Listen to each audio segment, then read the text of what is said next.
മനുഷ്യനെ സംബന്ധിച്ചിടത്തോളം നിഹിലിസം എന്ന് പറയുന്ന ഒരു പിന്നെ എന്തിനാണ് ഞാൻ ജീവിക്കുന്നത് എന്നുള്ളൊരു ബോധമില്ലായ്മ, അല്ലെങ്കിൽ എന്തിന് ഞാൻ ജീവിക്കുന്നതിന് പ്രത്യേകിച്ച് ഒരു അർത്ഥമില്ല എന്ന് പറയുന്ന ഒരു അർത്ഥമില്ലായ്മ എന്നുള്ളതിലേക്ക് മനുഷ്യന് മാറുമ്പോൾ സ്വാഭാവികമായും പിന്നെ നമ്മൾ ആധുനിക ലോകത്ത് നമ്മൾ ഒരുപാട് ടെക്നോളജിക്കലി നമ്മൾ ഒരുപാട് മുന്നോട്ട് പോയി, അല്ലെങ്കിൽ നമ്മൾ പിന്നെ സയന്റിഫിക്കലി ഒരുപാട് കണ്ടുപിടുത്തങ്ങൾ നടത്തി, വീണ്ടും AI എത്തി, അങ്ങനെ അങ്ങനെ എത്രയധികം നമ്മൾ മുന്നോട്ട് പോകുന്നുണ്ട് എന്ന് പറയുമ്പോഴും ഡിപ്രഷന്റെ റേറ്റ് നോക്കുമ്പോൾ നമ്മൾ മുമ്പുണ്ടായിരുന്ന കാലഘട്ടത്തിലുള്ള ആളുകളെക്കാൾ നമ്മൾ കൂടുതലാണ്. ഡിപ്രഷന്റെ റേറ്റുകൾ നോക്കുമ്പോൾ കൂടുതലാണ്. അതിന് പല കാരണങ്ങൾ ഉണ്ടായിരിക്കാം. ഒരുപക്ഷെ ഡയഗ്നോസിസ് ചെയ്തിട്ടില്ല, മുമ്പ് കാലങ്ങളിൽ ഡിപ്രഷൻ പോലെയുള്ള സൈക്കാട്രിക് പ്രോബ്ലംസ് കൂടുതൽ ഡയഗ്നോസ് ചെയ്തില്ല എന്നൊക്കെ പറയാം.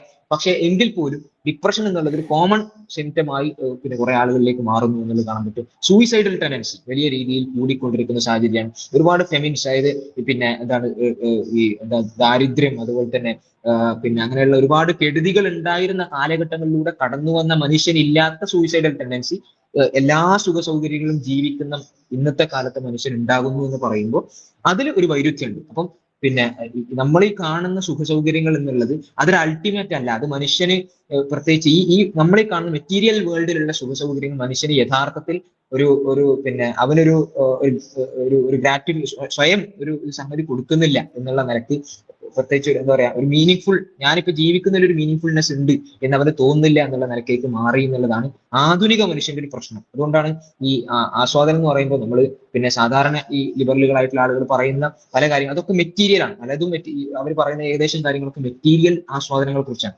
ആ മെറ്റീരിയൽ ആസ്വാദനങ്ങൾ, അതായത് ഭൗതികമായിട്ടുള്ള ആസ്വാദനങ്ങൾ, ആ ഭൗതികമായിട്ടുള്ള ആസ്വാദനങ്ങളിലൂടെ കടന്നു പോയിട്ടുള്ള മനുഷ്യൻ ഒടുവിൽ അതൊക്കെ ഉപേക്ഷിച്ച് നിഹിലിസത്തിലേക്ക് എത്തുന്ന ഒരു അവസ്ഥയാണ് പിന്നെ ഇന്നത്തെ സമൂഹത്തിൽ നമ്മൾ കാണുന്നത്. അവിടെയാണ് ഇസ്ലാം മുന്നോട്ട് വെക്കുന്ന ആത്യന്തികമായിട്ടുള്ള ആസ്വാദനങ്ങളുടെ പ്രസക്തി ബോധ്യമാകുന്നതാണ്